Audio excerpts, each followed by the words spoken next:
أعوذ بالله من الشيطان الرجيم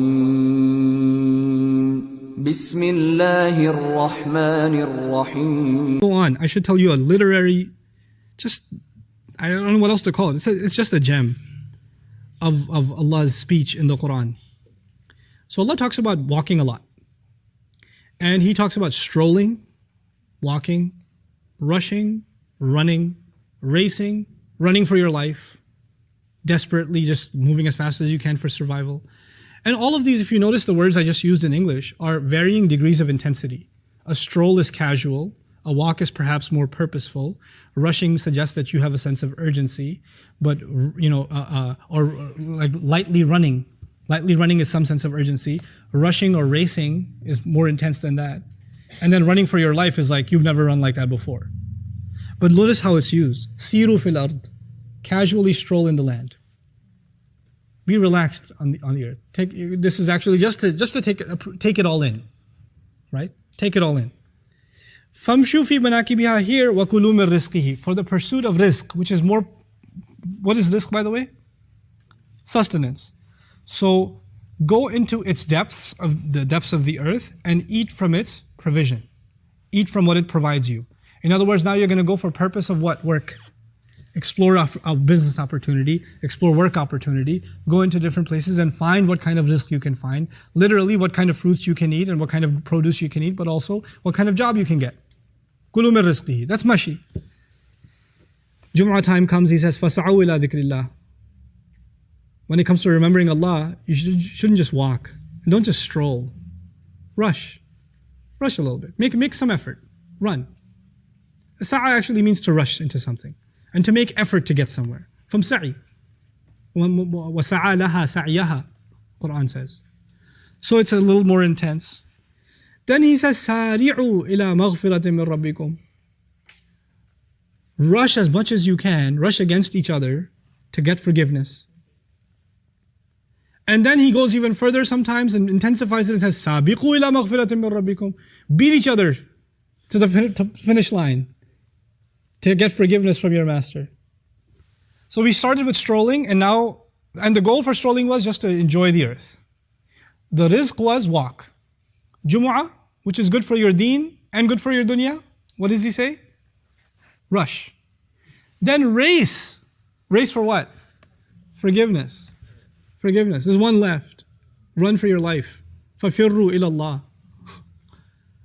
Run desperately like nobody's business to Allah. SubhanAllah. Like the varying degrees of intensity are determined by what is your goal. If your goal is casual, the stroll is casual. When you have the ultimate goal, you run like nobody's business. And everything in between. SubhanAllah. Anyway, وَكُلُوا مِن رِزْقِهِ, and eat from its provision. This is actually, interestingly, وفي الآية إيماء إلى ندب التجارة والتكسب بجميع ضروبه. In the ayah, Ibn Ashur says, is an indication that we should actually be pursuing all kinds of rizq out of this earth. We should be looking for provision out of this earth, digging into it for its resources. Allah is encouraging the human being to go out there. By the way, this is in Makkah. The ayah is revealed. And there's not much rizq on the earth in Makkah. So it's almost as though the ummah it's foreshadowing for the ummah that one day they're going to be on all corners of the earth and they should be exploring, and they should just go around and see the humility. And by the way, wherever they go, they're going to be humble.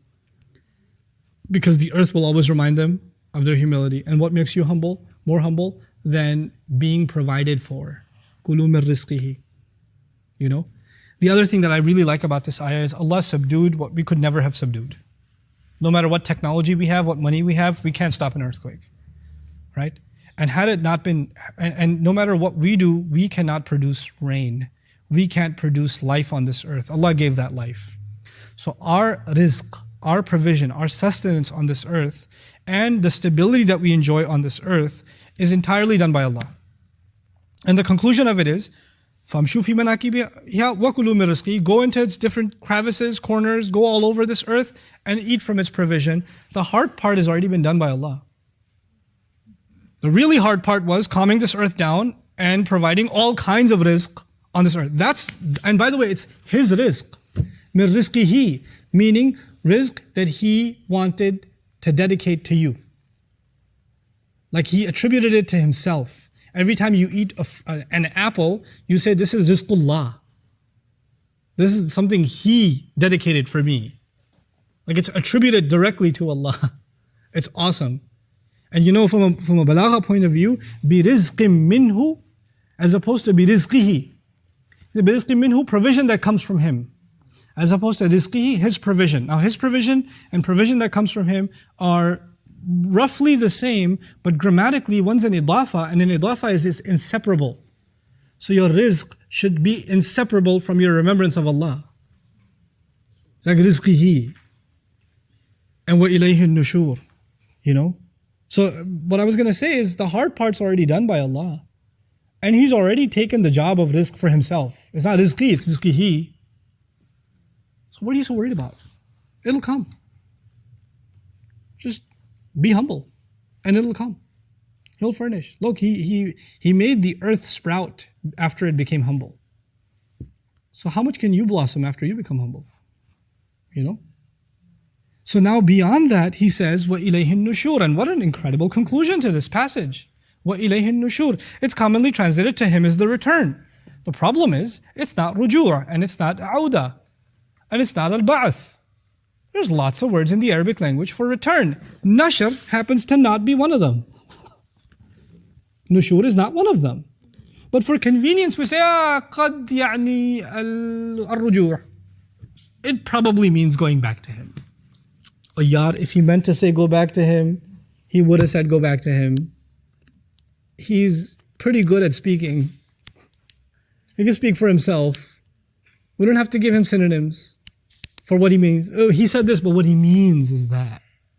No, he knows what he means. This is علمنا البيان. لا على العكس, okay? So, ونبين ما يقول. Subhanallah. This is what we mean by kalimatullahi hiya al-ulya. The word of Allah reigns supreme. We shouldn't impose meanings on it. It imposes meanings on us. You know? The mentality has to be fixed about our attitude towards the Quran. When you start interpreting the Quran for the purpose of convenience, well, he said this elsewhere, so probably we'll just bunch it all. If he wanted to bunch it all, he could have much better than you and me. He's perfectly capable of that. So let's dig into this word a little bit. Dalun ala fathi, the root letters nun, shin and ra. Dalun ala fathi shay'in wa tasha'ubihi. When something is opened up and when something is spread out. When something, branches out. Nashr. Nashartul kitab khilafa tawaytuhu. When you roll up the scroll of a book, that's actually called nashr. And tawi is actually to open it up, to unroll, to unfold. Nasharatil ardu asabaha ar-rabi'. Now the second meaning, the earth experiences nushur when it springs, when it blossoms. It's actually got a positive meaning. Nushur has a positive, as opposed to, jama', ilayhi al-jama', ilayhi al-hashr. Nushur is actually spreading out and blossoming. Now keep these two meanings in mind. By the way, an Arabic figure of speech, قَدْ ضَمَّ نَشَرَهُ, a person who's taking care of all of his business, everything that's spread out about him, he's put it all together. He's got all the moving parts working together, he's put them all together. The expression for that is قَدْ ضَمَّ نَشَرَهُ يُقَالُ لِمَنْ جَمَعَ أَمْرَهُ النَّشْرُ الرِّيحُ النَّشْرُ الرِّيحُ الطَّيِّبَةُ. A wind that spreads is actually الرِّيحُ الطَّيِّبَةُ is one of the words for an-nashr. And by the way, nashr also comes in the meaning of al-hayat, life. So ilayhi nushur, to him is the second life also. But now let's combine these meanings and figure out what's being said here. One, to open things up and to spread them out. Two, for them to blossom, for things to blossom. Right? Ar-rabi'. Is this passage, I was suggesting humbly, Allah knows best, these ayat, are they talking to all humanity or the believer? The believer. Go out, spread out in the land, get your rizq. And by the way, all of your spreading out will return back to Him anyway. No matter how far you spread, you're going to come back to Him anyway. And no matter how much you blossom, the ultimate blossoming in life is going to be when you come back to Him. وَإِلَيْهِ النُّشُورِ. And إِلَيْهِ النُّشُورِ also suggests all the spreading out that you do and all the blossoming that you do, the credit will keep going back to Him. يعني إليه ينسب النشور. All of it will be attributed back to him. He'll get the credit every time. It's a beautiful statement. It's not just about resurrection. Resurrection is one of the most obvious meanings here. But beyond that, Allah Azza wa Jalla is saying, you're going to come back to me and it's going to be much better. These are just seeds, they'll blossom in akhirah.